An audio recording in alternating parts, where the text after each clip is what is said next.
Wait, stop. Nope. It's too late. Oh my gosh. It's happening. All right. Look at this band of Aquaforest stuff we got here. All right, what's up, YouTube? What's up, Aquaforest? You're not rocking your hat. I can't do those big flat brim hat. I could put it on top of my regular hat. I don't know. I guess I could pull off anything. All right. Well, we were saying the people send us like boxes of like filter socks painted by their children. They had the coffee cup.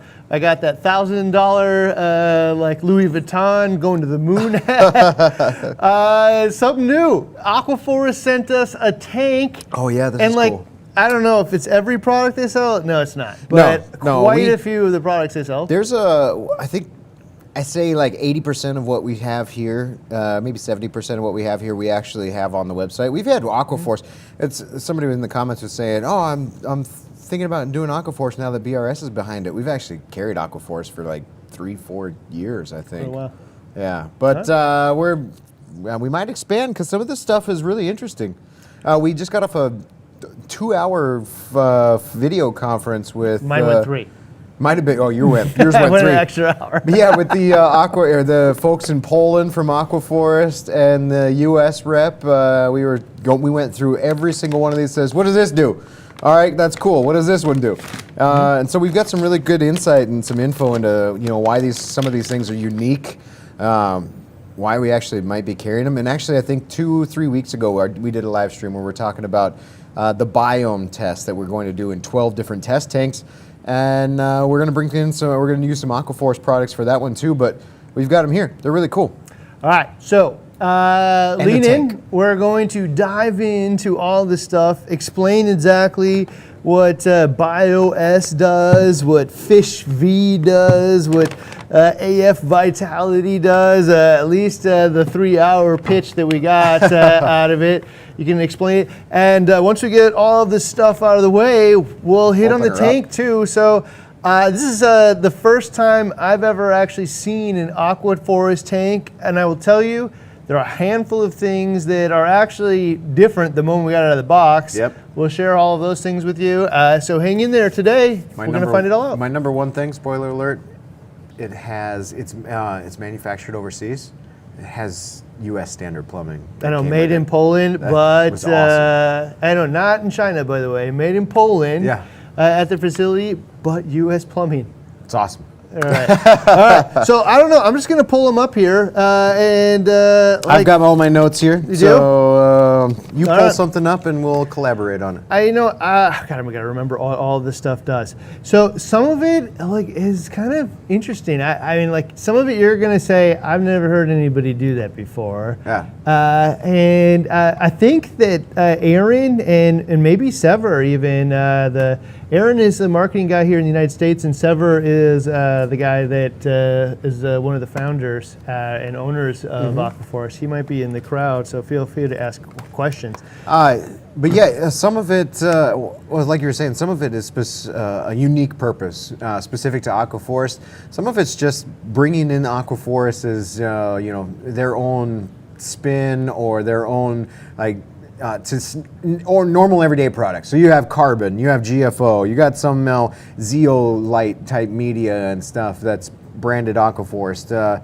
But they source it from, they chose, sourcing some of this stuff from different places that have different qualities, what have they. I'm going to start with this stuff here. So we talked about it a little bit before, but this one, the reason why I start with it is because if it does what they say it does, I think that this has the potential to be a really unique item that changes the way some people cycle their tanks. And it may actually inspire some of the competitors to come out with something similar. So this one's called Life Biofill, natural filtration media with already settled nitrifying bacteria. So when we were talking about this stuff, this comes damp. It's that pumice type material, so it's super porous. But we didn't get the video links and stuff in time for the videos that they had taken at the facility in Poland. But this stuff is in raceways. And they have this material sitting in a raceway, like a coral raceway, you would think.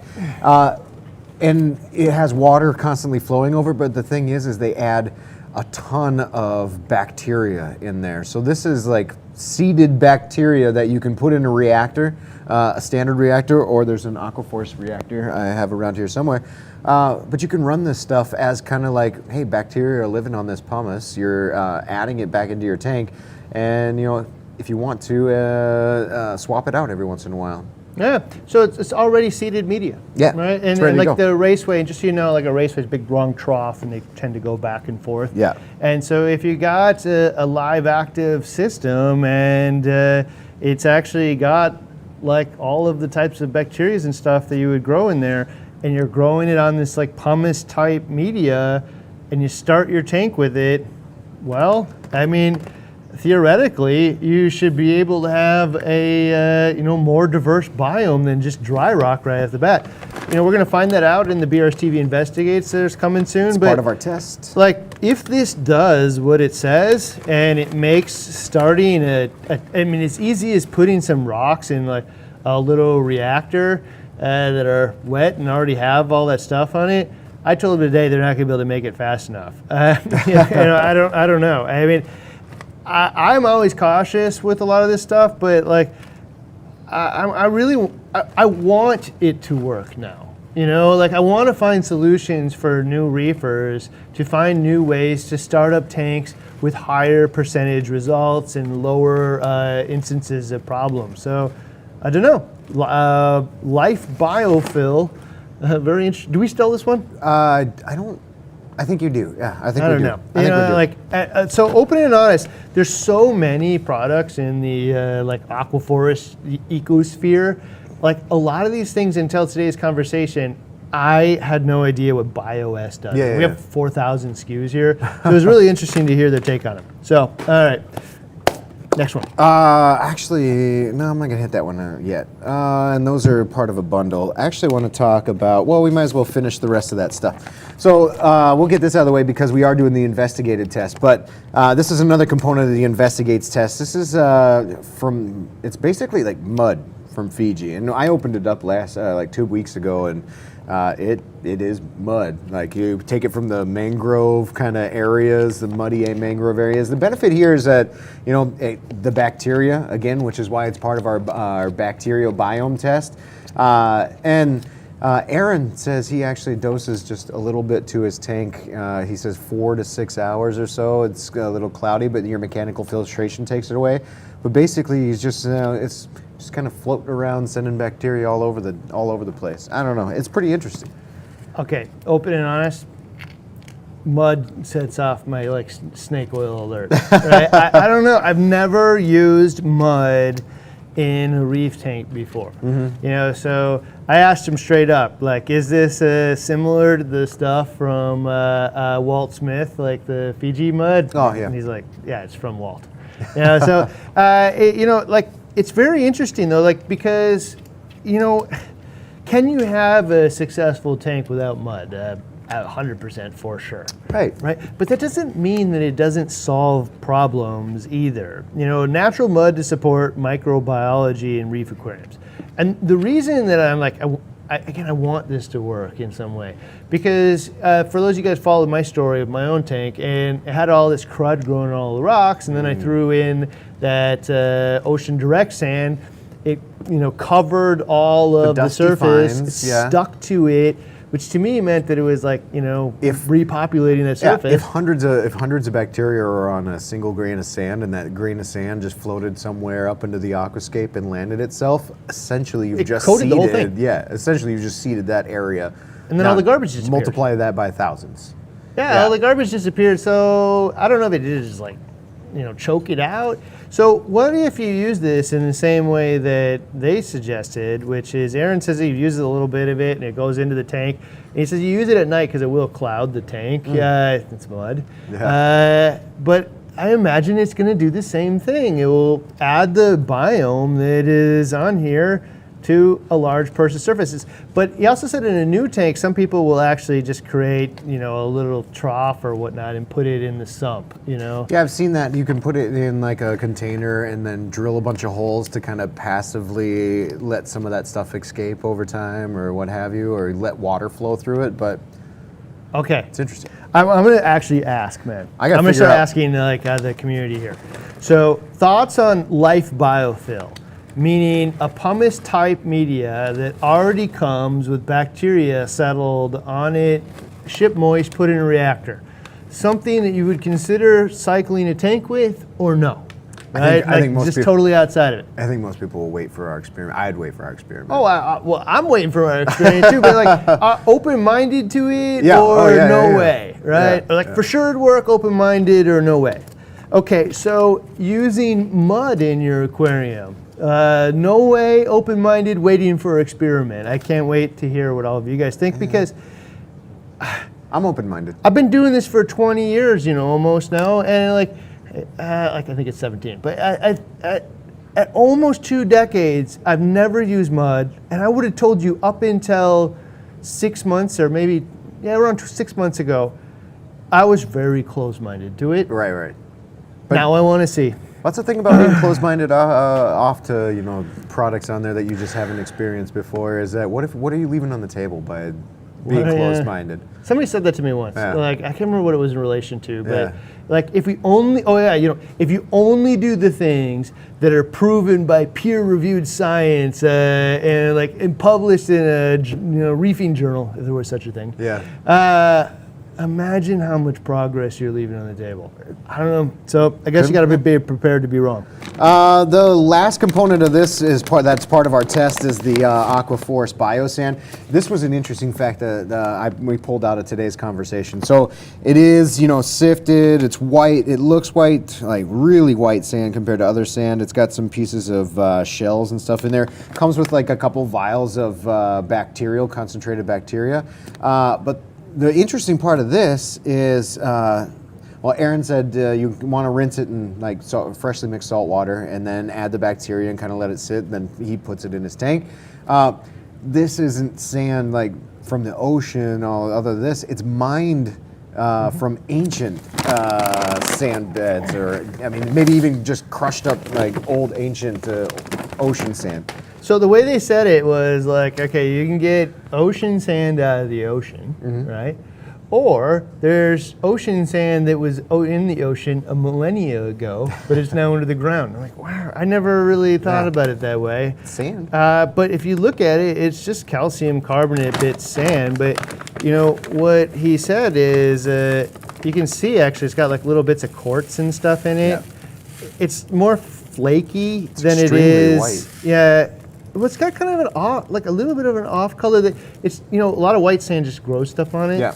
I don't know. Like I'm tempted. So we're moving. I think it's next week.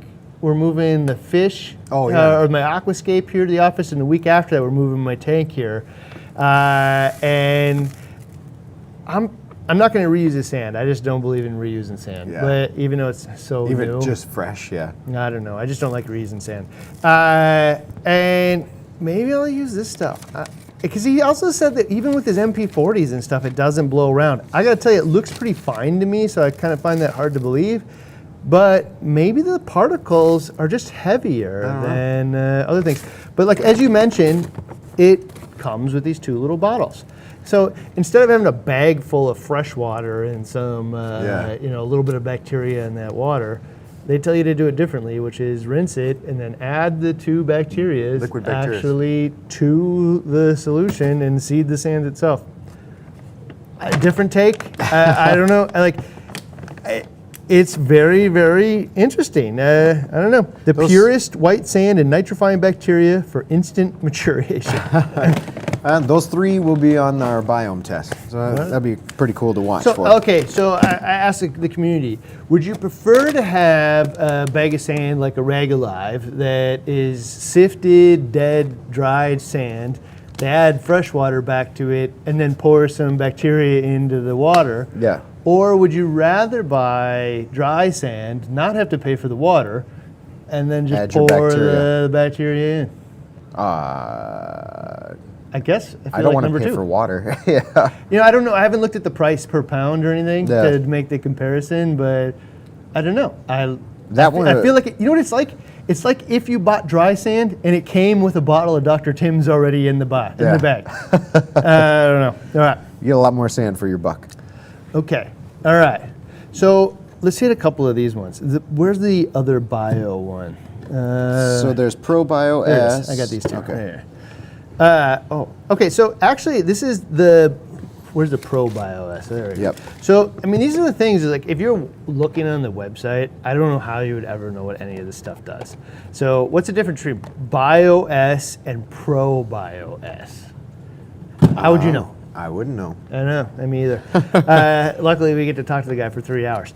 Okay, so Bio-S is nitrifying bacteria for startup and ammonia reduction. So presumably, you know, what I asked him actually was, is this like, you know, a Dr. Tim's one and only type product? And Or he like said, a absolutely. Microbacter 7 or something like that. It's a starter bacteria thing. Yep. Yeah, it's Yep. exactly what it is. And you know, it's cloudy, and you know, I don't know. He says you can add it to your freshly set up tank, or even periodically through after water changes or what have you. So we actually did a test, you know, to try to test all the cycling products, or a few of them anyway, on ammonia as well as starting up, and the test just got mucked up in the middle of it, and the solutions we're using could never test any ammonia spike, and so it just kind of got scratched. But it'd be fun to go back at it and try it again and see, you know, like, I mean, they all work, so it's like, I don't know if I want to spend an enormous amount of time on which one like works best. Right. You know, because there's probably better things we could spend our time on. But like, I would imagine that some of these bacteria products work better, and they all say this, but you know, to be frank, when I talk to them all, you know, they're all more concentrated than the rest.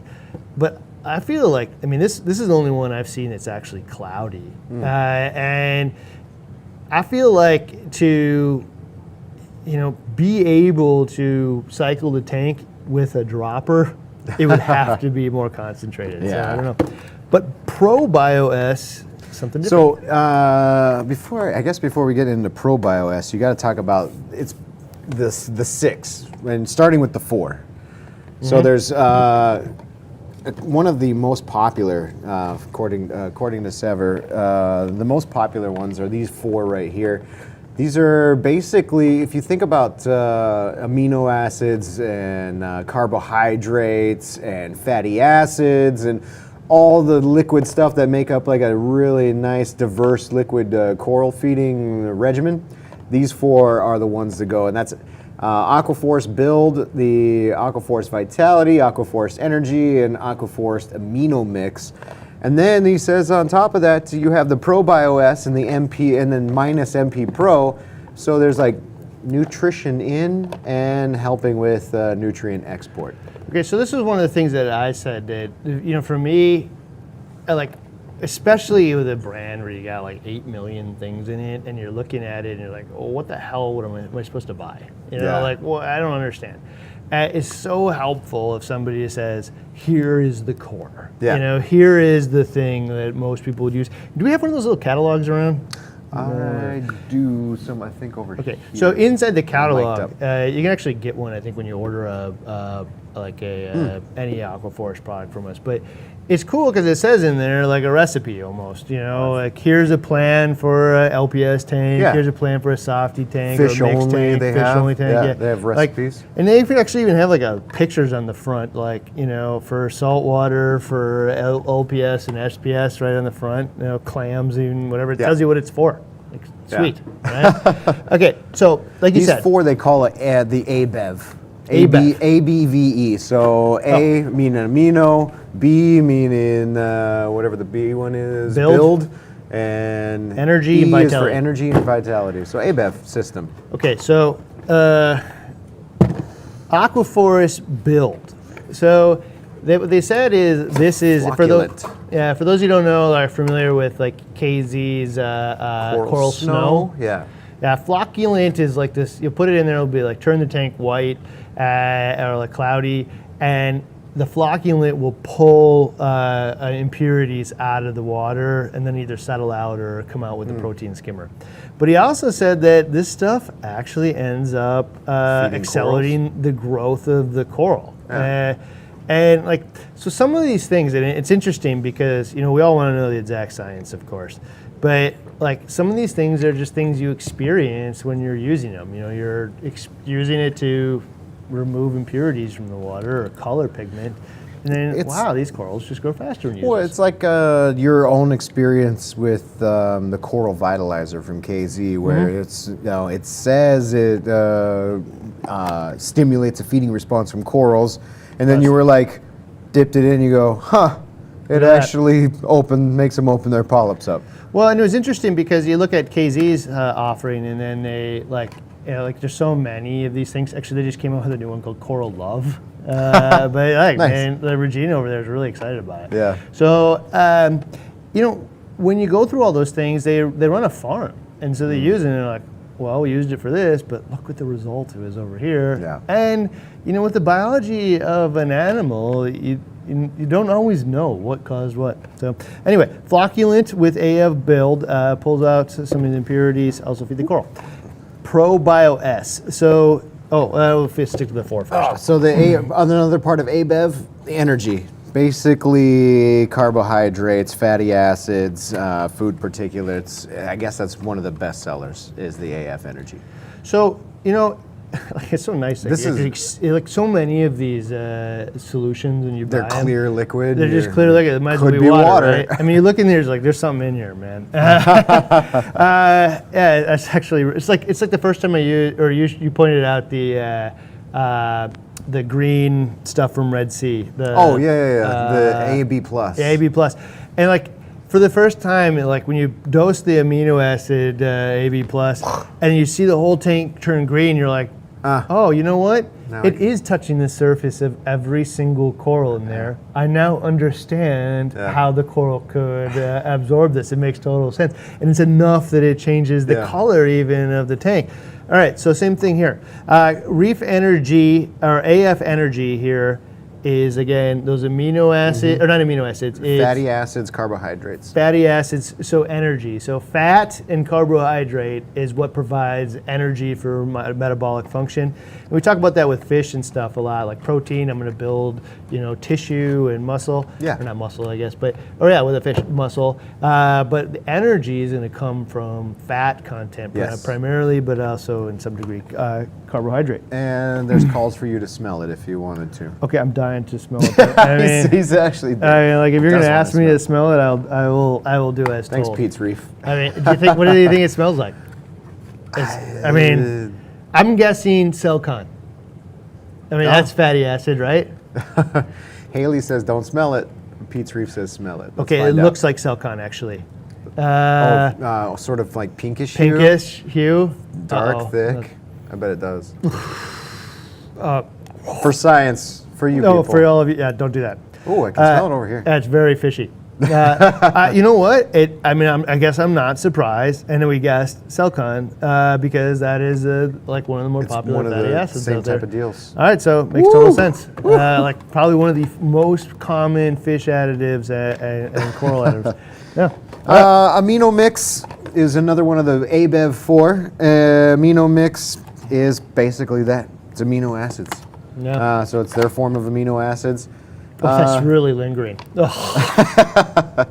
This looks like it doesn't. It's not clear either. It has a tinge of. Look at that. Brown color to the. Yeah. So one of the things we learned, and like I can't be 100% confident on this, but we were talking about with Jeremy, is the difference between this one and is it the pure food? No. The Bio F? No. Power food. This is the other amino. Powdered form amino. Yeah. Interesting. Okay, so there is a difference between like free form aminos and long chain. And I'm gonna butcher this, so like if you know the full science behind it, fill us in instead of berate us. So free form aminos are Already broken down, ready to readily be available. reassembled into protein or tissue, right? And so you saw it in all of our tests. You know, like we first learned it from WWC, how they transform their corals using it, like take unhealthy ones and watch them totally turn around. We saw it here. We had a whole bunch of unhealthy takes. All of a sudden, those corals, specifically the tissue, took off. Right. All right. So same thing. I don't think you need to talk a lot about amino acid other than like this is what Liquid helps. forms are usually broken down, not long chain. But all right, this is something I bet you most of you haven't seen because I haven't. it's really interesting. And it was really cool how transparent both Sever. I mean, the fact that he's okay with me saying the mud comes from Walt at Fiji, all of this stuff. He was super transparent about it, and it was really kind of cool. So you asked him, what is AF powder food? Powdered feed for LPS and SPS coral. I might have this one wrong, actually. Nope, I do. This is the wrong one. Oh, that's not it? It's Is it pure food? the Coral Boost, maybe. I mean, this is a good example of why it's important to watch all this kind of stuff. Oh, actually, Here it is. I have it written It's down. AF Growth Boost. All right? there you go. Okay, yeah. AF We'll growth explain this one boost in a is second. amino acids, dry. You can mix it with food or broadcast. It's the only dry that I've ever seen. You can put it in a bottle and shake it and then kind of like deliver it to the corals. Kind of like, they do have a product like Reef Chili and Reef Roids, but That's it's that not one this there. one. That's the one that you had open. Yep. Okay. So this Aquaforest makes growth boost. total sense. Aquaforest Growth Boost. So growth boost being amino acids, being that like it's going to help it grow tissue faster, something we know to be true. So in this case, I've never seen amino acids in a dry form, right? And they weren't able to answer this question entirely, and I bet you they will answer it later. But Jeremy asked whether or not this is a long chain amino acid, meaning that it's already formed a longer chain, and that it'll need to be, captured by the coral in the either the particle form or dissolved, And then broken down. and then re-broken down before it can use it. But I gotta be honest. Like this is gonna sound silly, but I don't know. I'm just so cautious of snake oil stuff. I was just like, I don't know. It's trained into my DNA. And so, like, when you buy a jug of amino acid deluxe super duper, and then it's just clear water, or I buy, so many additives, it's just clear water, and then you hear these reports of like this bacteria product that has no bacteria in it when somebody looks under a microscope, and like, am I just buying nothing, man? So when you can buy it and it's, I know that this is something, it's not just a bottle of water, man. I don't know. There's something refreshing about it. I'm super curious whether or not what happens if you target feed like a particulate amino acid food. I don't know. I'm really kind of enthralled because this is so different than I've ever seen before. It'd be interesting to have a side-by-side test of the liquid amino acid versus the powdered amino acid and see if we actually see some results. We were talking about those two tanks back there, whether or not we're going to get rid of them. It's probably this would be a great, use of that. like powdered amino versus a liquid amino. Does anybody here want to know? So, like, again, this one, because it's brand new, or not brand new, but like new to me. New to me. I like powdered amino, thumbs down, never use it, open-minded, or wouldn't use it until it's tested. Dying to know. I'm on the more open-minded to use it. Okay, I had such good success with all of the aminos. Like right after the Brightwell Coral amino, I would delve in. We've been using those things on the 160 forever with KZ, and then I was using the KZ ones at home with a lot of the coral, and like all of a sudden they just the tissue just comes out, man. So I don't know, man. Like I'm open-minded. Yeah. I'm to the point I would try it in my own tank. I would find out.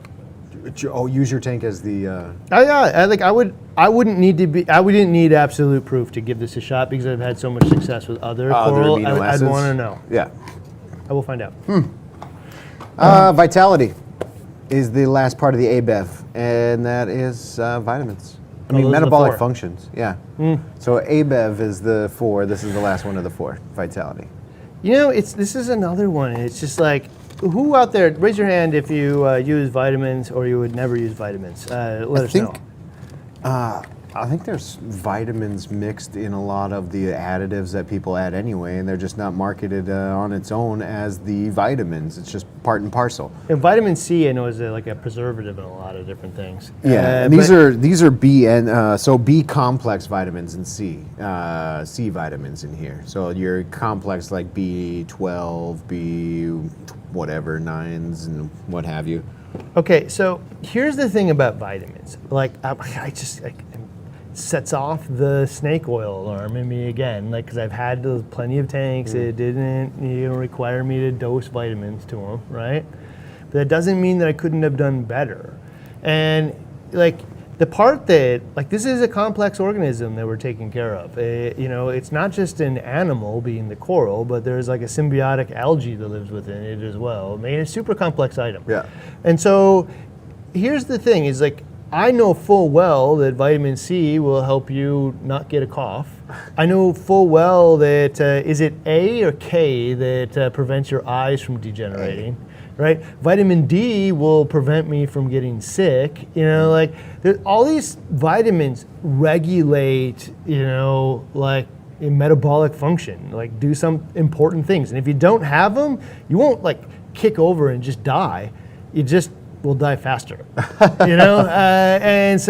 and other bad things happen to you in conjunction. So, God, this is one I'm gonna ask again if anybody uses a vitamin because it's a leap of faith. There's a couple people in here saying that they use vitamins. Ryan Thompson uses Andre's vitamins. He says they're awesome. There's a couple other ones in here that I saw with vitamins. So yeah, there's vitamins out there. Yes, it's a little bit of leap of faith. Like when you take your Centrum or eat a piece of broccoli, you're taking a leap of faith that this is going to improve the quality of your life, right? That's true. You won't see it or know it, with one exception. I actually take I take a vitamin daily B. multivitamin? No, just vitamin B. Ah. So like I get these weird things like ocular migraines or whatever. Yeah. And if I take like 20,000% of vitamin D every day, I don't get them anymore. Yeah, so like I was dealing with that for years, and I started taking this thing called Mig Relief that has I don't know if it's 20,000, maybe it's 2,000. A bunch. Yeah, add vitamin B, 12 and 6. Yeah. I no longer get migraines. I know. So like that's actually a really good example. I didn't even think of that till just now. Vitamins. Open up the mind. I like this comment from Tech HR. It says, if you can powder an egg, I guess you could powder other proteins as well. Just comes down to the process. I wonder if it is powdered eggs. don't know. Wouldn't that be interesting? Actually, Well, it's there's no. protein instead At of first, you'd aminos. say it's just powdered egg. Well, what if powdered egg works? It's just protein. Like that's what you like. I mean, that's what like bodybuilders are using is whey protein and egg protein. It's just essentially those things powdered, and you get ripped. I don't know. Man, there's a lot of people commenting about the ABEV that we just went through, those 4. So Okay. ABEV, definitely color up your corals 100%. I use ABEV, corals look great. There's 2 other parts to the ABEV too, the add-in, and that's the helping the nutrient export. The minus NP Pro. Basically, it's a media for growth of probiotic bacteria. Probably like a carbon dosing thing more than anything else. So MP Pro is actually it starts with that one first. The Pro Bio S. Oh, the Pro Bio S. So this is kind of like that initial one that you would cycle a tank with, but different. This one has probiotic bacteria for nitrate and phosphate reduction. So this is like I kind of like this, the fact that it's so clear. Because there's like, a bunch of these things for Zeovit too, right? Like Zeobac and whatever, but it's not 100% clear. They don't say right on the front, man, what this thing is going to do. You have to go digging, right? So I like the fact that it says it right on the front of this thing. So bacteria, the type of bacteria, probiotic bacteria that would reduce nitrate and phosphate. And they also said there's a little bit of carbon, organic carbon in here to fuel its growth. But right behind that is carbon dosing. Okay, now I'm going to smell this one too, actually. I bet you it smells like carbon dosing. I bet you it smells like vinegar or sugar or something. Okay, so a liquid polymer media for the growth of probiotic bacteria. So basically what they're saying is this liquid polymer, the carbon dosing, is going to feed the bacteria from here. So most of the bound up nitrogen and phosphorus in the bacteria. Well, yeah, but we remove via the skimmer or Right. whatnot. But most of these products that are carbon dosing are based on, I think they're there's a couple of alcohol-based ones. But Ethyl alcohol. There's ethyl alcohol. There's vinegar-based. There's There's all kinds of stuff. People dose vodka You can really stuff to their tank. smell the vinegar ones. Okay, I'm guarantee I'm You're thinking vinegar? vinegar-based. All right, let's see. You smell. You this can time. waft it No, too. no, no, Yeah, you I smell. don't have this to put time. my nose right up. That last one was terrible. Not vinegar-based. No, really. Not ethyl alcohol-based. Nothing. I smell nothing. Okay, I'm gonna try. There's nothing there. Okay, maybe if Aaron is watching or Sever, he will tell us what the difference would be. It's a liquid polymer, so would a liquid polymer have smell? I don't know. Well, okay, so there's a first here. Yeah. I have never seen, because if you actually go look at the MSDS of NO3PO4X, It's ethyl alcohol. it literally says a mixture of vinegar and ethyl alcohol. Yeah. Right? Yeah. So this is something different. We got to find out more about it. I don't know the answer. Somebody should chime in if you know what NP Pro is. Apparently, this is the thing to do, is to smell all of the bottles, and there's people who are guessing. But Regents Aquariums said, MP minus MP Pro smells like nothing. It smells like 100%. And I would dare Randy to taste it, but he would do it. And I don't want him to do it. All right. For science. Okay, so ProBioS is the bacteria. We feed it with the polymer that smells like nothing. That's the 6. And now my interest is Yeah. really peaked of what the difference is that would feed the bacteria here if it isn't. Sever says, it's a biodegradable polymer. It is not organic based, but it is great food for the probiotic bacteria. There you go. Something There you go. different and unique. Very cool. Awesome. It's nice having them here, too, to answer in real time. Hey, Sever, thank you very much for being here to answer. I agree all the way. And thank you for your time earlier today, too. It was very enjoyable.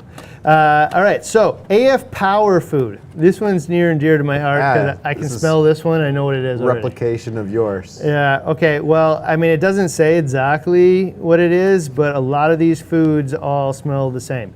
So AF Power Food, it's funny that on my own I smelled this one earlier. AF Power Food, powdered feed for SPS and LPS corals. All right, so this food, he said it's like Reefroids because it's like a powdered food, right? Yeah. But I'm gonna tell you, it's not like Reefroids because Reefroids is like a tan color, it's almost a lighter like, orange tan. Okay. Yeah. Anybody who's used Reef chili before It's orange. knows that it looks more similar to this. And this looks like one uniform powdered feed, where Reef chili is like copepods and amphipods and golden pearls and Different sizes ground up to. Yeah. Yeah. And anybody doesn't know the history of of Reef chilies is I went out and bought all the things that everybody said to buy, which is like copepods and amphipods and golden pearls and all the other stuff. And then at the end of it, I had 100 years worth, because it doesn't come in a small bottle, Yeah. And so I mixed it up, and then I'm like, man, wouldn't this be better if somebody just sold an ounce size of it, for $10? So that's like $150 into this, and I could never use it. Here we are now. Okay, but I mean, it smells exactly like my house when we used to mix this stuff When you were up making reef back chili? over in Hampshire days. This Yeah. is the same smell that our neighbors would come and complain here in the building every time we made a batch of reef chili. Yeah. So this powdered particulate food, it's interesting because there was a lot of that Hawaii test on coral foods. So the University of Hawaii did a test on coral foods, and there was a bunch of them, a bunch of liquid ones in there, that's right. and a whole bunch of them. And there was only 2 that actually grew corals. The other ones didn't have any effect, or actually decreased and had higher mortality rates than not using it at all. And the 2 were reef roids and reef chili. Yeah. Right? So, growing corals. Yeah, it's just powdered particulate food, not all that different than capturing prey in the wild. Some corals are super picky about the right flow rate and the right particle size. Others are not. And that's kind of why reef chili had all those different sizes in there, from 1 micron all the way up to 1,000 Yeah. or whatnot. But all right, so we got a lot AF to get powder to. food. Well, there's not that many more things here. We got this tank though to talk about actually. So the tank's pretty interesting. Speaking of food, the expert line, intense growth and vivid colors. Aquaforest Phyto Mix, and that's not the only liquid shelf-stable food that they have either. Couldn't find. It's around here somewhere. Somebody it got up and walked out of here, but you have the Phyto Mix, really thick, dark green, nutritious Phyto Mix, and then there's liquid type like PE mysis or Artemia or something like that too, that comes in a liquid form, shelf stable. They do recommend refrigerating on this stuff after opening it. Well, you said specifically if you live in hot environments, Yeah. but less important to actually do that in a normal European or North American environment, Yeah. unless you're in Florida or Louisiana. And so, actually, this is something he said Anthias eat this Phyto Mix. I want to dose it and see, because this seems like it would be way too small for that to me. But that's what Anthias eat, is these tiny little critters. I would assume this would be too tiny. So this is also, I gotta tell you, this is another one that sets off this isn't snake oil, because this is a legitimate baseline food for the ocean and every organism above. But when I started reefing, forever ago, they all said that you didn't need to dose Phyto, and one of the only things that really would capable of eating phytoplankton in the tank is clams. But what it also does though is feeds the baseline of microfauna. The problem is if you stop dosing it, then the baseline Just falls out from starves the way underneath. back up, right? So I don't know. Does anybody out here use phytoplankton? I will say that I used to we put freeze-dried phytoplankton actually in the reef chili, right? And when I made wet freeze chili for myself, and eventually when we were selling on eBay, I would use that Tahitian blend it's like a frozen thick paste from Brine Shrimp Direct. Again, you're gonna buy a $100 bottle of it, but it was just thick paste, and it wasn't. I don't know. So, would you use phytoplankton in your tank? Up, down, middle. And if this was my tank back here behind me with a giant amount of corals and a huge, large water volume footprint, yeah, I'd consider it. My little 60-gallon cube in there with a few frags and stuff, probably not. Be interesting. What I've always really wanted to do is set up a phytoplankton reactor, right? Yeah. And grow it and dose live phytoplankton. I don't know. So I wish we had them here, but the other 2 foods they had was the mysis and the baby brine shrimp in a liquid form. And I haven't actually used those 2 things. We lost the bottle some way along the way. But I started using the Nios versions of those things at home, which is, they had, I think, a mysis version. They have a mysis, they have a golden pearls or the pods golden pods or something, yeah. Okay, so this is what I got out of it, is when I started using those, and I didn't understand it at first. Why would I use these liquid mysis and the liquid pods and stuff? Yeah. but I feed Calanus and I feed Mysis frozen, but every time I use it, it makes my freezer stink, my hands stink, the whole thing, and like it's just a mess, man. Actually, the whole frozen bit of it, and I couldn't help but wonder, like, and everybody's always trying to talk about how do you build like a frozen food dosing station, you know? Well, I couldn't help but think, like, well, if it's suspended in this fluid, couldn't you just like sterilize the dosing table, because it's preserved in this container?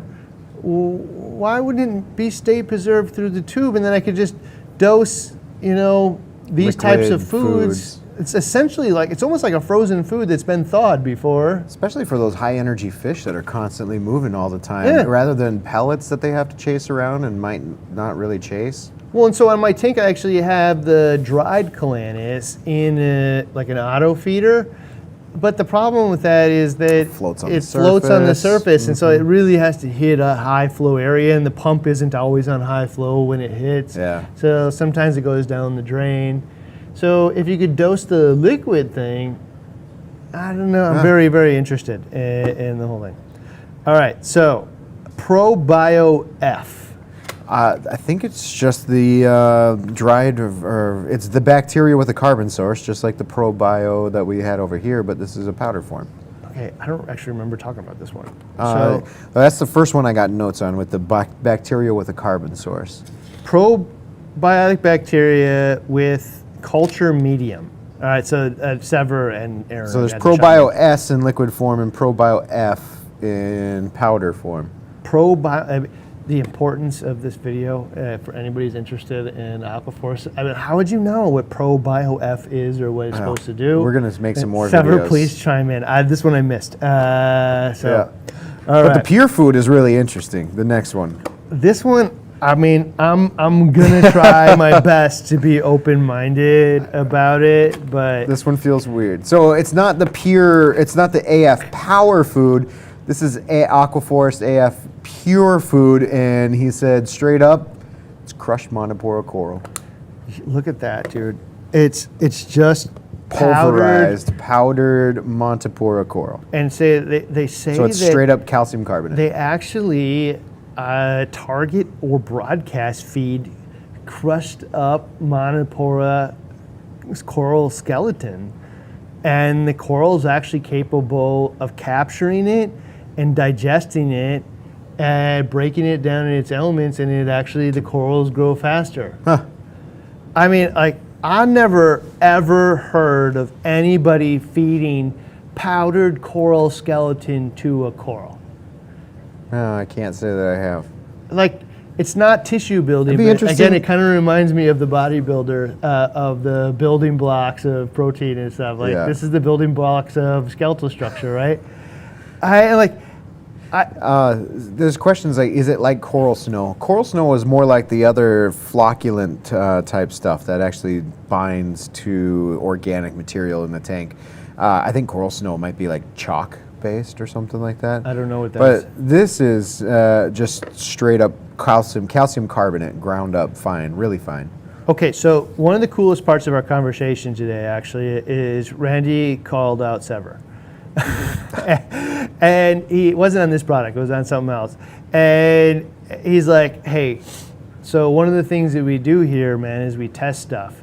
And to be frank, if you don't want to know the answer to the test, you shouldn't let us do it, right? Because we're going to release the information once we do the test one way or another. Yeah. And Sever, I mean, this is actually something like I would not really consider dosing crushed up coral skeleton to, my corals, but like what Sever said actually makes me want to try it, because what he said was, I hang my hat on building products that work, and I'm very proud of what we do, and if they found out that they didn't work, I don't want to sell it. Like, bravo, dude. Good job. Yeah, I don't know. And it reminded me of Jeremy and Brightwell when they like, you really want to be part of testing, Brightwell calcium and alkalinity products against BRS Pharma? you know already that like you're gonna lose, right? He's like, dude, if you're not part of the conversation, you're not even relevant. Yeah. So it doesn't matter if you win or lose. I'll win some things and I'll lose some other, but transparency is what earns trust, and that's what we're all about. And like same thing here, man. So I think in this case, it would be really fun to explore feeding crushed up Montipora skeleton to a coral to see if it's healthier or grows faster. I mean, if you just asked me this independently, I'd say no. Yeah. I don't know, but like the closed-mindedness is what shuts off progress, man. You know, so sometimes you just got to open your mind, try things. I think we will. All right, let's do it. Let's get into some of this, industry standard type stuff. So, phosphate minus. It's like, it's not just GFO. It's actually not ferric oxide at all, isn't it?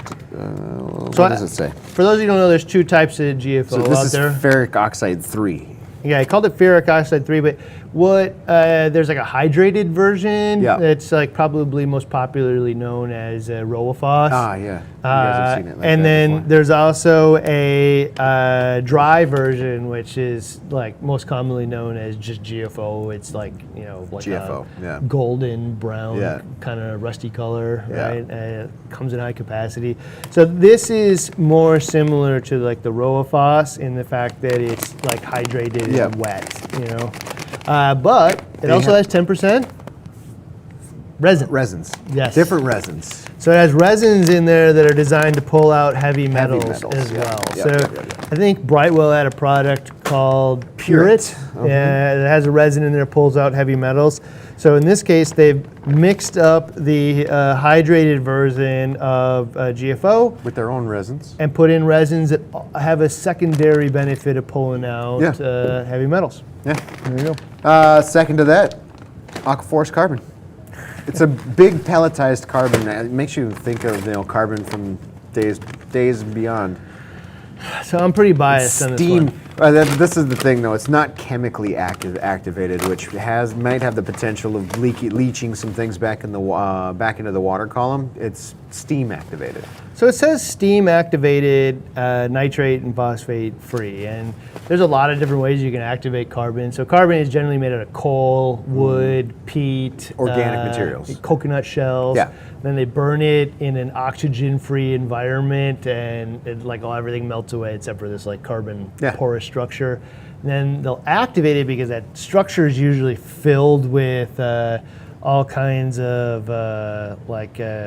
debris. There's different ways. Some of them will do it with like a phosphoric acid, which obviously we would never want to do. That's most commonly done on wood carbons, and it would obviously have phosphorus afterward. A lot of them will do it with hydrochloric acid. The difference between those, sometimes they use like wastewater hydrochloric acid, which we wouldn't want to use in our industry as well. I mean, I don't know if people do or not. This one's different though. It's steam activated. So they're not using, acids or chemicals or whatnot. And activated means opening up that porous structure in it. So I will say it's interesting because when I first started reefing, I used Kent Marine pellets, right? And they were like these big, huge pellets like this, right? And then somebody told me that these pellets are actually really designed mostly for air, right? And not for water. Yeah. They are better for removing stuff from gases.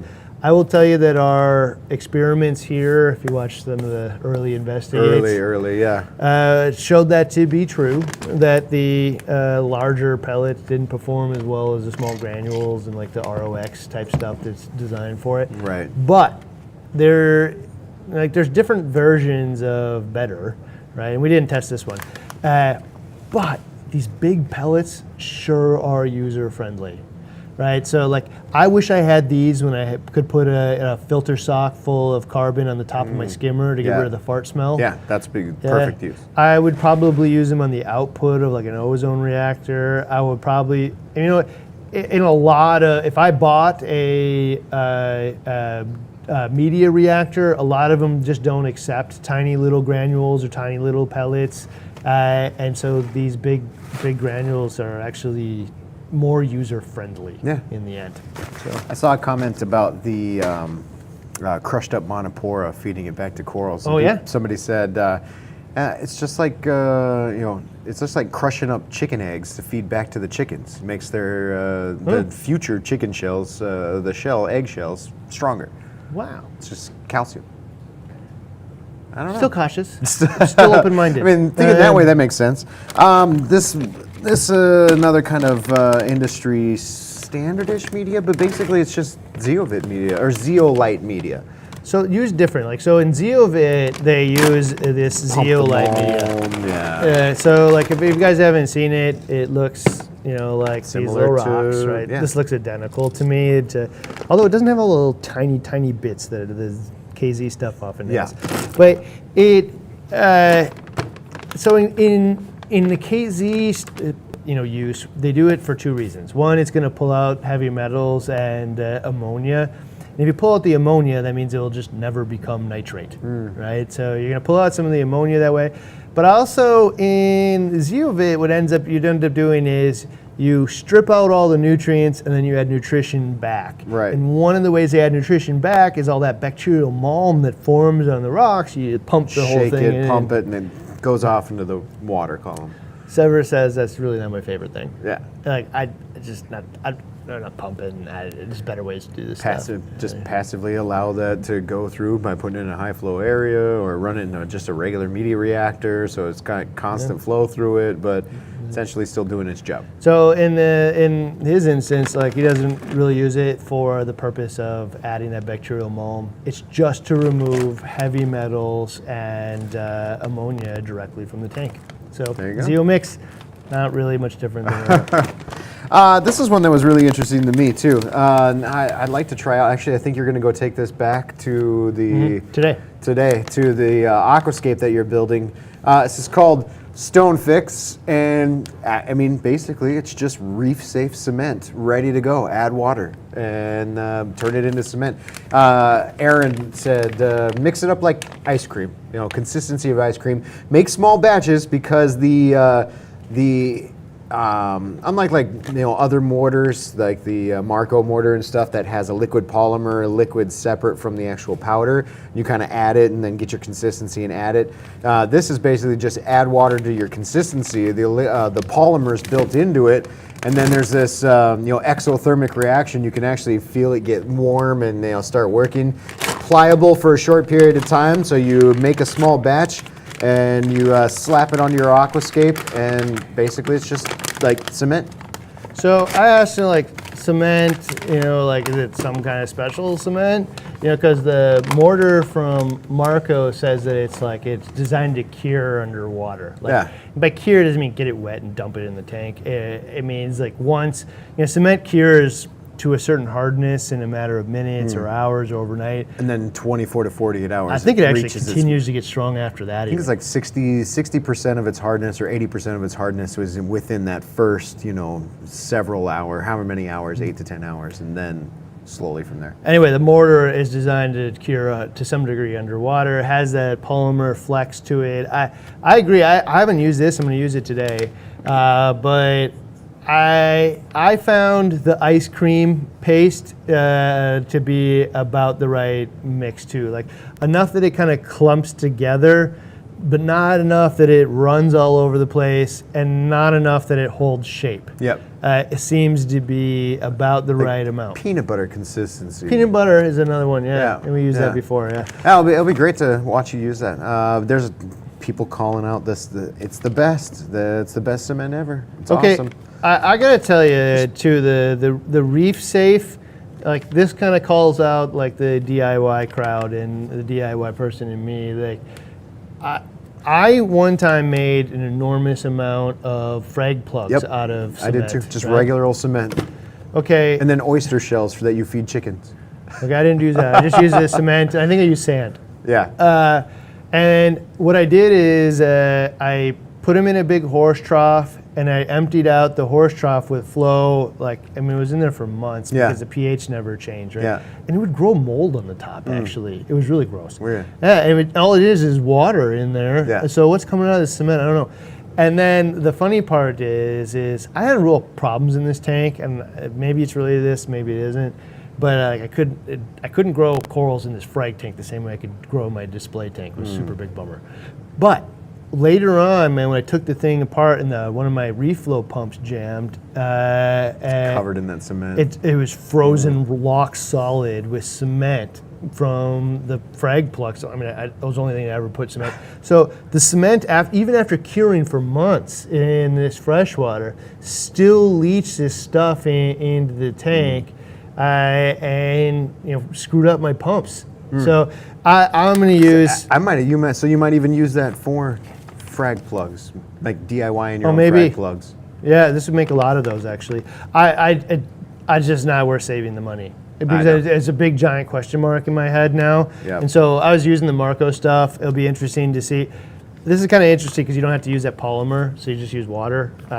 It'll be interesting to see if they're different. In fact, Dave, we should probably mix up both at the same time and see how we feel. Dave's behind the camera. I cured my homemade cement frag plugs in the back of my toilet. Constant refresh. Yeah, you flush, and every time it will change out Fresh the water water. on it. I had so many, though, I couldn't do that.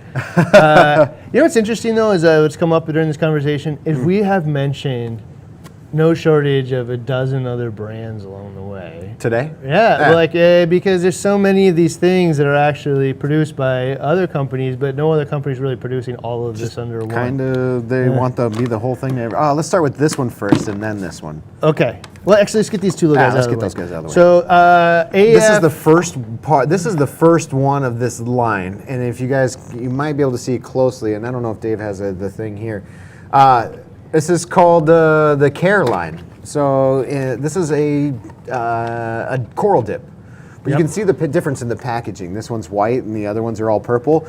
That's unique to this Care line, which is going to be. I already know what this is going to smell like.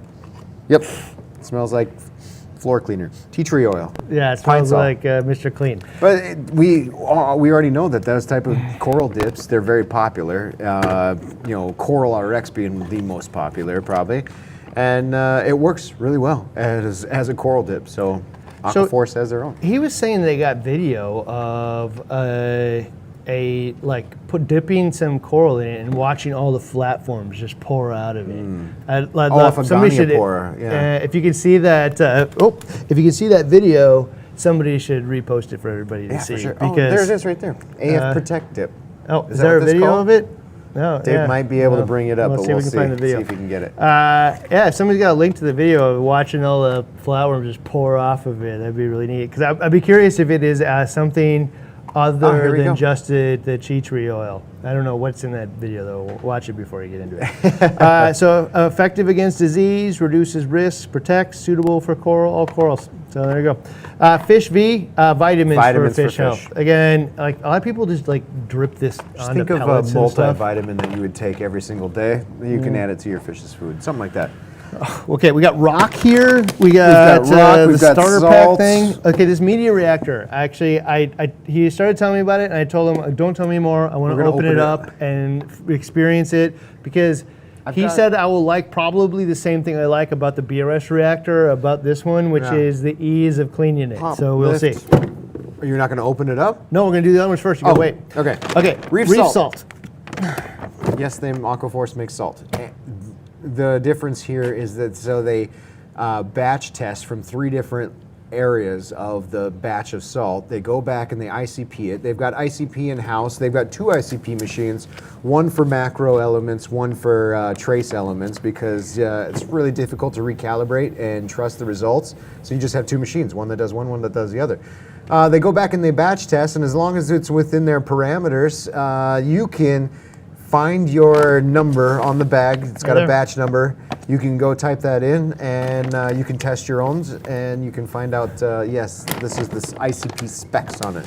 Okay, so there's a clever marketing in a lot of this stuff. It's interesting.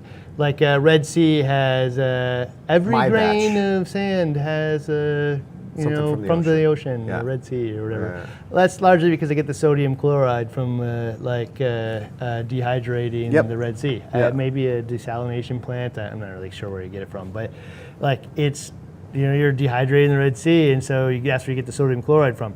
And this one, he said it differently. So a lot of sodium chloride actually is mined, but what you don't know about the mined sodium chloride is this is an ancient seabed. So it's a million-year-old seabed, maybe billion, who knows.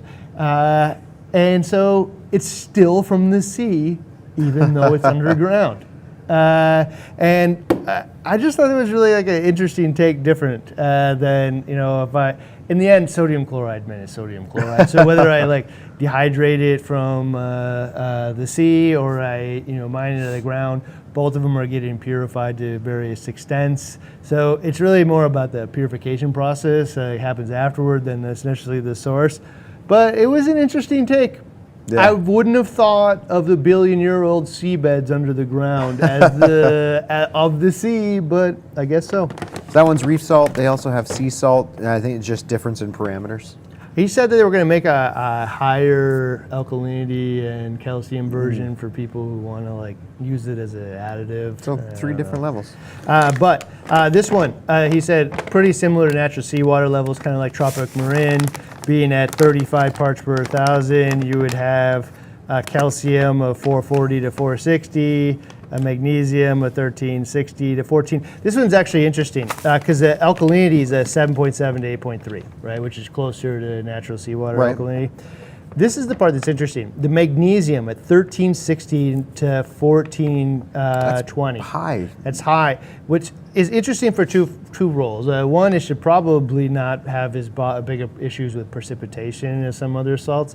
But this is also, magnesium is usually the number that you see really low in a lot of salts. And the reason being, my belief anyway, is that magnesium chloride is way more expensive than sodium chloride. Yeah, and so to get, you know, like 1360 to 1420, it's just a cheaper product if you drop those levels 200-300 points. And it's super common to see that in a lot of salts. So kind of interesting to see that it's actually a higher range.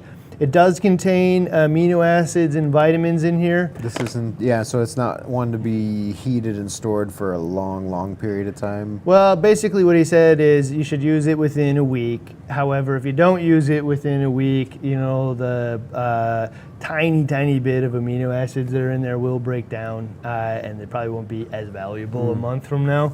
But yeah, use it within a week. In most cases contains vitamins and amino acids and some of these levels higher and from a billion-year-old reef. Yeah, and there's 5-gallon bucket sizes also.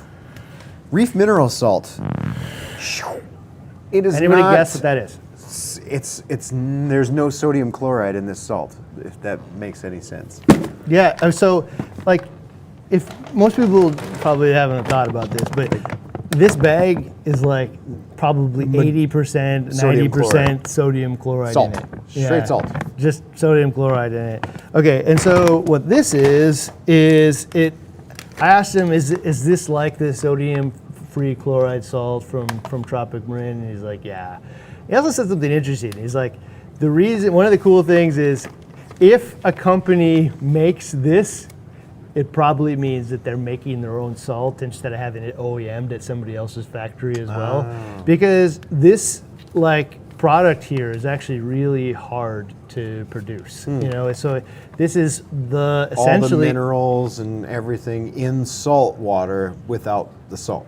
Yeah, this is kind of like if you wanted to do the Aquaforest version of Balling method. Yeah, right? They've got the KH plus, Mag plus, all these other ones too. Yeah. So there's a lot of like, it took a while for us to really get to the bottom of it, but if you go to the bottom of the Boolean method and water changes and adding sodium chloride, and then basically if you're using two-part, you're raising the salinity because you're adding chloride with the calcium chloride and sodium with the sodium carbonate or bicarbonate. Makes sodium chloride. Sodium chloride. Eventually, you have to dilute the water back down, and all the levels fall back down. You would normally then raise your calcium and alkalinity levels, but all the other levels stay down.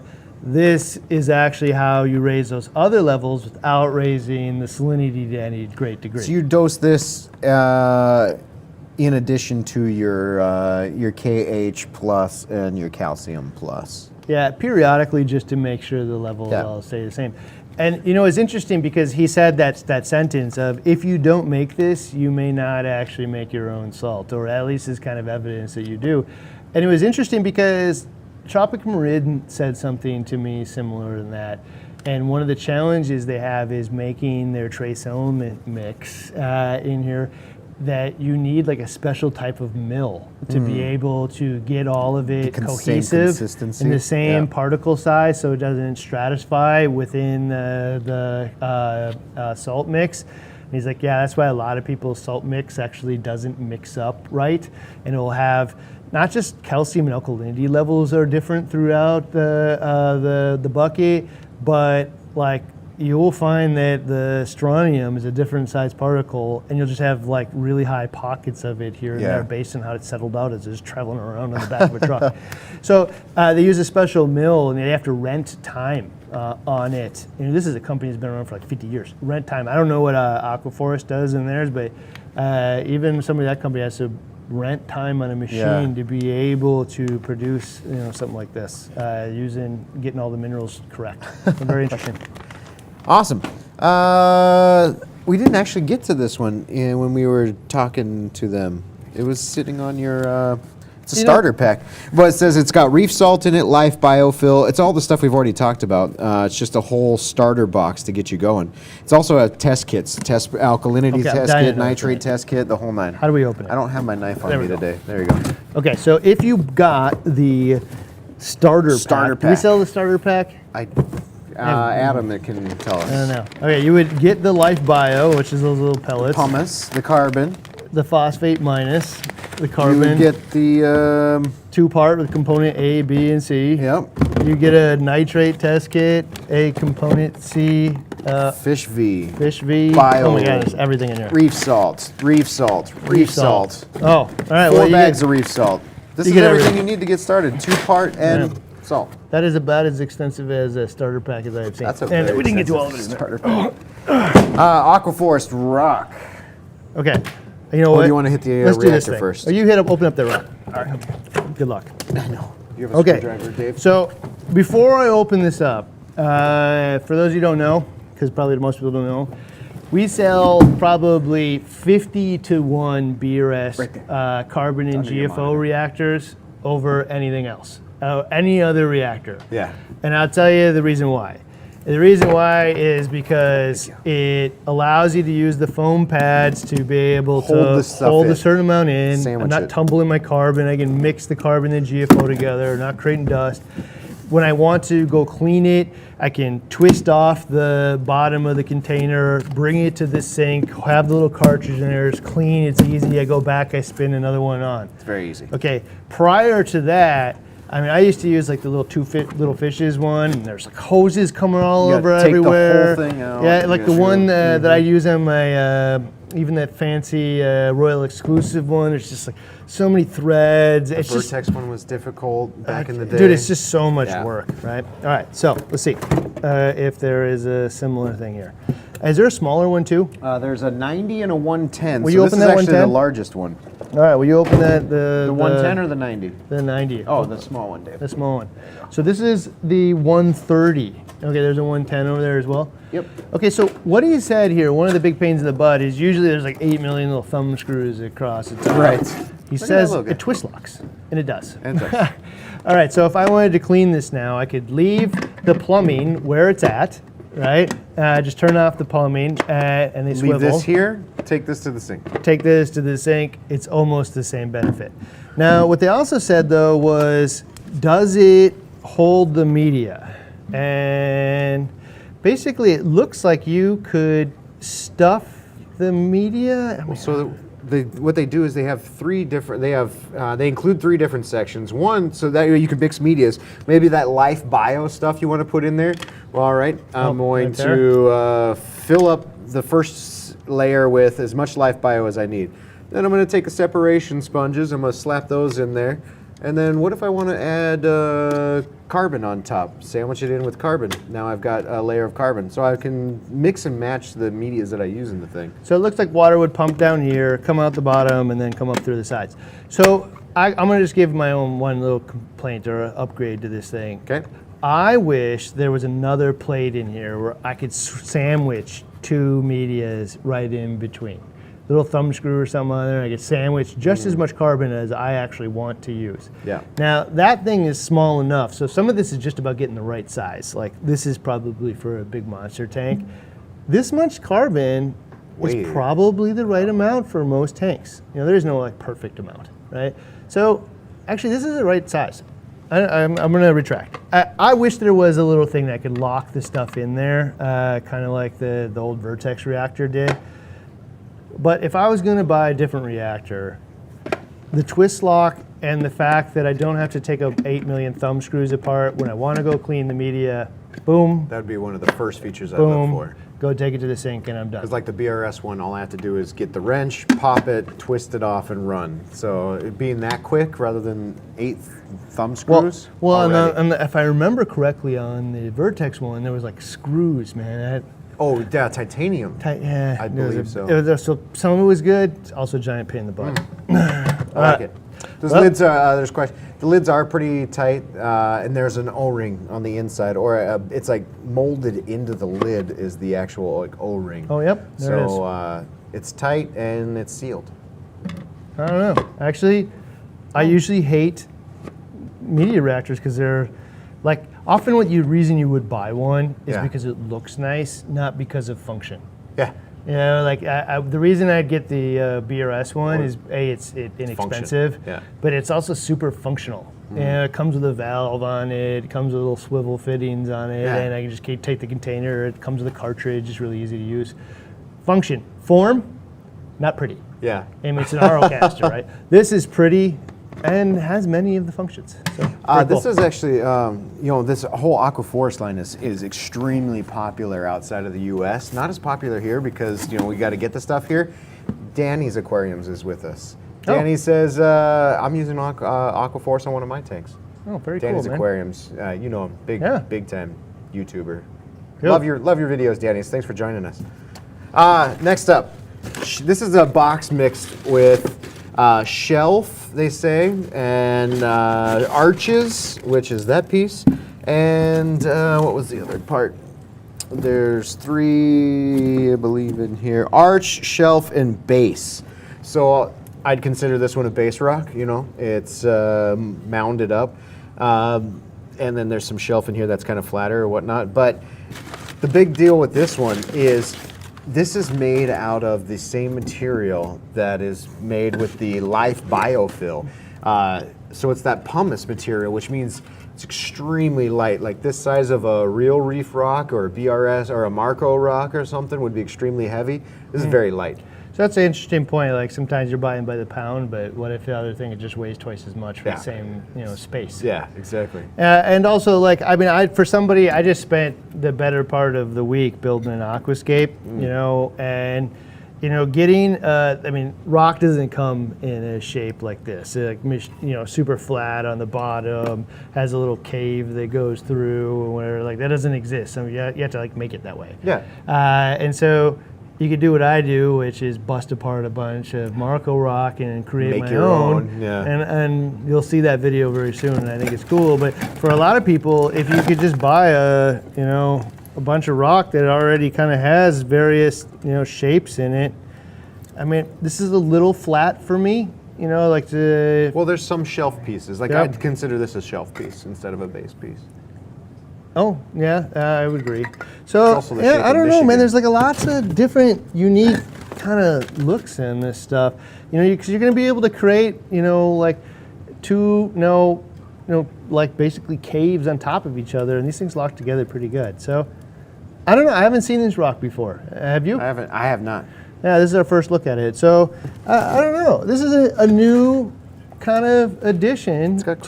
crystallized salt on it. It's also. I'm be curious what it looks like in water because this looks more like the color of coralline algae to me. Does it? Than some of the super dark purples. Yeah, Like, I can agree. because it kind of depends on the tank. Stuff, Yeah. All right. cool. Well, there we go. All right, to the tank. Yes. Is this? All right, Are we ready? We got to get this out of the way here. All right. So then we got sent a tank, and I believe there's 4 sizes. Aaron, you'll have to help me up or help me here, but there might be 4 sizes. This one, I believe, is one of these smaller versions, and actually we can tell what it is as soon as we open it because it says right there. There you go. It's the 275, the Ocean Guard 275. So first thing first is the way that this thing was shipped to us. So it's a crate that is this exact tall, this exact wide, this exact deep. So what they do is they send the tank on the stand and filled with all kinds of the tank was actually starter inverted, gear. remember? The Over tank the was stand. inverted so that it fit over the stand. So this cabinet door and these walls are skin, and you can choose like 4 to 5 colors for your skin color. But the tank was inverted on here. The sump was filled with all of the starter pack stuff, the same thing you see in that starter kit. And then it was all boxed. There's 5 sizes of tanks. And then it was all boxed up in this nice crate. So when I went to take it apart, we took apart a few screws and we're like, how the heck does this thing come off? And then we thought, well, just slide it off. And then you take the second piece, you slide it off, take the tank off and invert it, set it on top of the stand. You're ready to go. We called it the Randy Shuffle. It was the Aquaforest Shuffle. Yeah. Okay, I'm going to share the one thing that I think was. There's a lot of different things we're going to share here, but like There's a one reason thing, they package it that way. Yeah, one thing that was really cool. The stand comes assembled. Pre-assembled. Yeah. Right, and there's a reason for that. Like, has anybody's ever gotten like an IKEA furniture and spent the next 4 hours trying to build it together, and at the end you're like, why is it so wobbly? Yeah. You know, like, So they decided that they wanted to get a European like stamp of approval For weight, for bearing weight. Yep. And so I'm gonna butcher the numbers here, but they went out and like built some of the competitive ones that come flat packed, and you just like require you to put a bunch of screws in it. But I could mess that up. You can't, like the user or end user. I have built IKEA type furniture before and tank and stands and stuff like that, and I've messed them up. 100%. Strip stuff, whatever. Rip things and out. no matter what, at the end it's kind of flimsy, right? Yeah. So like you can kind of push it back and forth. In fact, like my first pine stand for my 40 breeder, like, how does this thing, because if you actually take it apart and look, it's just staples. Yeah, exactly. It's just staples and pine that are holding it together. And for those who don't know, like, this thing's heavy, dude. You know, like a 110 or 20, 120 gallon aquarium probably weighs 2,000 pounds of glass and rock and water and everything in it. You're putting a lot of trust on that little stand. So what they did is they went out and they tested just to make sure. They want to know that this thing is solid and capable of supporting the weight. Especially when wet, too, because that will degrade the material over time, which makes it more prone to falling apart. And this is an application where it will guarantee to get wet. It will almost certainly get wet. And they found that when they brought there this testing place, and they used a big tool to smush it essentially. Yeah, right. Press it. And the other ones gave way at just a few hundred pounds, man. Like 400 pounds they just crushed. And theirs, they were able to get 2,000 pounds out of it. Yeah, it was a significant amount of weight. It will hold it. So, well, and you can tell by looking in the side here. There's about seven or 8 layers like 10 in layer here. plywood. Yeah, and it's just like that 7 layer or 8 layer that that Kyle made for you for your stand for your sump in your house, because it needed to do the same thing, but it's just sandwich pressed board. And you can feel it's a heck of a lot sturdier. I can't remember the brand, but he got these Japanese the brackets here, the hinges. The hinges, the materials. Yeah, there are some Japanese brand, but they are made to withstand salty, corrosive. I think I've seen many a cabinet that ended up being rusty after a while. It's hard in a spray environment. So, I mean, we'll find out the answer, but he swore up and down, Sever, that this will never, ever rust. And that isn't true of most of them out there. Most of them, they get salt spray on them, they rust. Yeah. All of the metal stuff in there because it's cheap. Sump is pretty cool. This one holds up to just about 3 gallons if you head it to the max water level, it looks like. But the water levels are printed on the inside of the sump. So I 30 get gallons? from 10 inches to, no, 3 gallons, max water level in the ATO reservoir. On the ATO. But in the water level, it has graduations for 10, 8, and 6 inches. So now when I'm running my system, I can actually have a visual line rather than my black marker that I mark off to the side to say this is where it needs to be. Okay, so I'm going to share a little behind the scenes bit here. Behind the scenes, there are a lot of people in the aquarium industry that like literally haven't had an aquarium in over a decade. Oh yeah. You know, they got into it for all the right reasons, but eventually they just kind of like lost it, you know? And so when they're making products, they just kind of like forget who the person is that is designed for. Yeah. They got like an idea, but it's like not really done right. And so what I got out of this conversation is both Aaron and Sever are active aquarists. Like, you know, they're engaged Sever said he's in been all at that. it for like 25 years, and Aaron, he's got aquariums in his house. Aaron has like 2 or 3 in his place. Yeah. So one of the big problems with tanks, you know, is like simple stuff, like the evaporation piece. Like, where am I supposed to put, you know, the auto top-off container? I gotta go buy an extra one. The fact that it's already accounted for and built into the sump says I actually do this. You know, that I understand that top-off is a thing and I don't want a big container next to the tank. I need to have it incorporated in here. Yeah. A couple other things in here that I thought were cool. You already mentioned one of them, which is U.S. standard plumbing Yep. sizes. Yeah. So that's a big pain point with a lot of the Chinese-made tanks. Is not only are the stands often kind of flimsy, but it's all like metric plumbing. Yeah. And then if you, God forbid, you like break it or cut it or have to do something with it, take it apart. Yeah.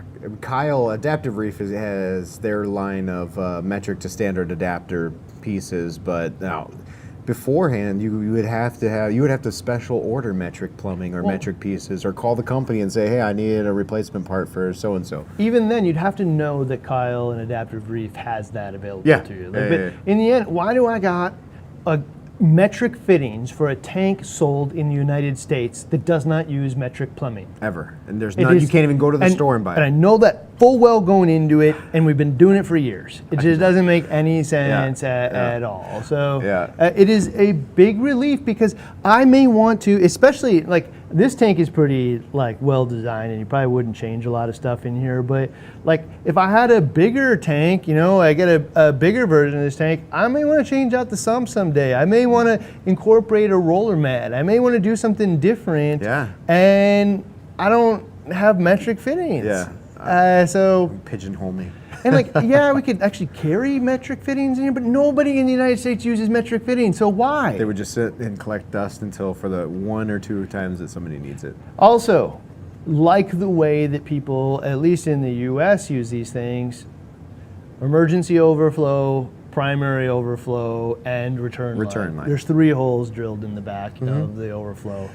Because almost everybody needs you need an emergency. Well, because we want to tune it to be super duper quiet. We don't do like Dursos anymore. Yeah. You know, like very few people do that. So the fact that there's 3 in there, it's the way that reefers use tanks these days. Hallelujah. You know? There's 2 I want to call out. 2 parts on this that are my favorite. One, they include the soft tubing. A lot of places do too. You know, the soft tubing plus the ratchet clamps. My favorite is the return line. There, it's not just soft tubing all the way up to the return. Built-in check valve, like it's already in there. You don't have to go buy or put your own check valve in. Half of the systems that are all-in-one don't include a check valve.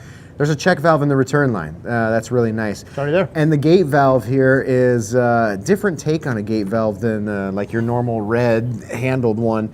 And I don't know how well it or how easily it turns compared to the others. It's like a Y. And it's kind of, it's wide. It's like angled, so I can, instead of having to reach up here at 90 degrees, I can reach down convenient. and do this. It is. Yeah. I like it. And this is obviously built to fit the whole space. Yeah. Right? Yeah. And from a glass perspective, I can actually see Randy through the side here. Yep. There's what they call low iron glass. Yeah. You know, so high iron glass adds a lot of like green tint to the whole thing, and you can usually see it through the side. And right now I'm seeing just barely a little bit of tint of blue in the whole thing. This is what they called OptiClear. And Oh, yeah. it's like a brand out of Europe. This was he says, OptiClear, if you look up OptiClear, the company that made the glass for the new World Trade Center or whatever the address is at that place was OptiClear. Made that glass, same type of glass. So a pretty large scale glass manufacturer. Yeah. So I don't know the exact price on this thing, but I was told that it's a little bit more expensive than some of the other options out there. But like the big piece, I think that we just totally floated over and we haven't hit yet. OptiWhite. OptiWhite. Yeah. Okay. Is the fact that we can't really see it now, but the way that this thing came is basically where you can see all of the plywood edging here is the stand that the tank was inverted over it.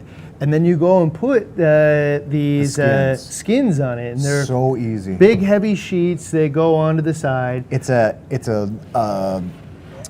threaded, just a double-ended threaded nut like this that you screw into the skin, and then it's already pre-cut. So all I have to do is put it in, and then take a wing nut and screw that on. I could take these off in 2 seconds. Okay, so what that means is they can build the stand the exact same way for everyone, but then sell the skin can be black, it could be white, it could be like maple. Carbon black, cloudy caramel, warm sand, rhino, crushed ice, and ultra white. I'm dying to know the difference between crushed ice and ultra white.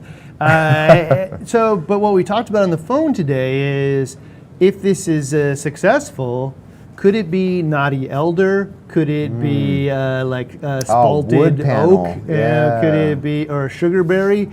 Could it be like basically match your table or whatever woodwork you have in your house, or could it be like a fake granite? Could it be, all kinds of different things? And the reason that normally can't be done is because most places can't stock 15 different variations of every last stand. Yeah. But you don't have to stock the whole. It's one variation of the different stand, and then it's a variety of variations just of this. Just a skin. Yeah. And what they actually said was you can order the whole thing without the skin, and then get your own wood and stain it and put it on as well to have it match whatever you want in your house. Awesome. Wow, man, that's really cool. All right, so here's the big question. If it does cost a little bit more, and I don't know how much more it costs than a similarly sized tank, but I'm dying to know now. Yeah. Okay, so I can skin it. It actually supports 2,000 pounds, isn't wobbly. I don't have to assemble it. It uses American fittings or size fittings. It has 3 holes for emergency, primary, as well as the return. Comes with all the plumbing, including the valves I need. My auto top off on it. High quality glass. OptiClear. Is it worth it? You guys are going to have to answer the question. No. Is it worth it to you? I don't know. We don't sell these things, so they're going to have to actually convince us to bring them in. So you guys are going to have to convince us whether or not we're going to import these things from Poland. Pretty interesting, though. I think for me alone, to not have to trust myself to build a flimsy IKEA type stand and trust my big heavy tank on it, that's enough for me to go, oh yeah, I'll take one of those. Actually, so for me, like here's the problem for me is. So I had Chris Benner build me this, super fantastic stand for my house, right? And it's on a custom take. That's probably the only way you're going to do it. But for the average person, the cool part of it is I actually told him, like, here's pictures of the cabinetry in the room down there, and it was this knotty elder. Yeah. And he matched the stand perfectly to the room, right? That's normally not an option for anybody, without being like, Benner's work is not cheap. We're talking about bringing some of his stands in, and they're going to be like $6,000 just for the stand.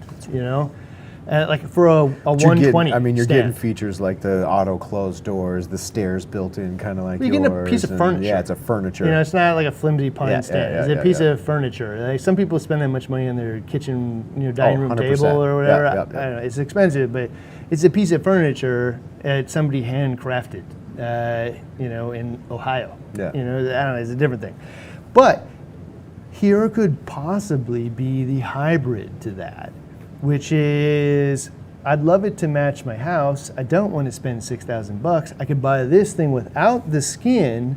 Have somebody skin it for me. Yeah, and say I could. This is a project that I think I could do with a handsaw. Almost. Well, right? you can go. You can order carved cabinet, specific sizes and stain whatnot, it. and then you could just stain it yourself. Yeah, There's a lot of options here. there's a lot of options. In any case, I've got a cabinet making friend. I'd have him just make me new Skin it for you? skins. Yeah. that's very cool. Yeah. I don't know.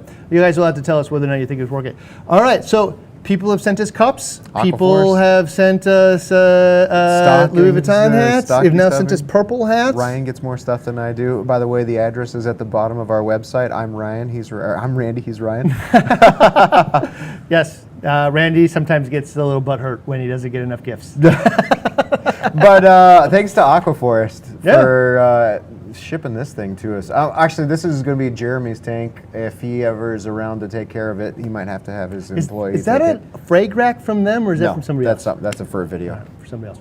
All right. Well, thank you very much for the 3 hours you gave us, Sever and Aaron. Thanks for everybody chiming in. Day of Purple. Mike Waddell, $20. Thank you. Oh, thank you very much. Yasser, thank you for $5. Appreciate it.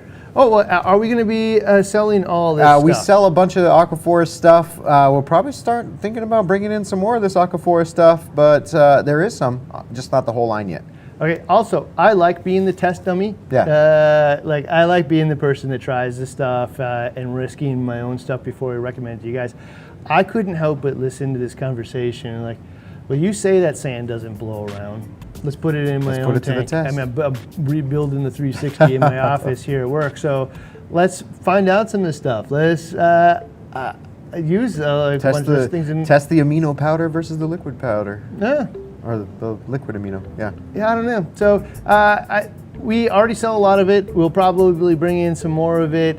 I really like the tank, so I can't imagine that we wouldn't want to bring these things in. We will find out. I guess. I don't even know.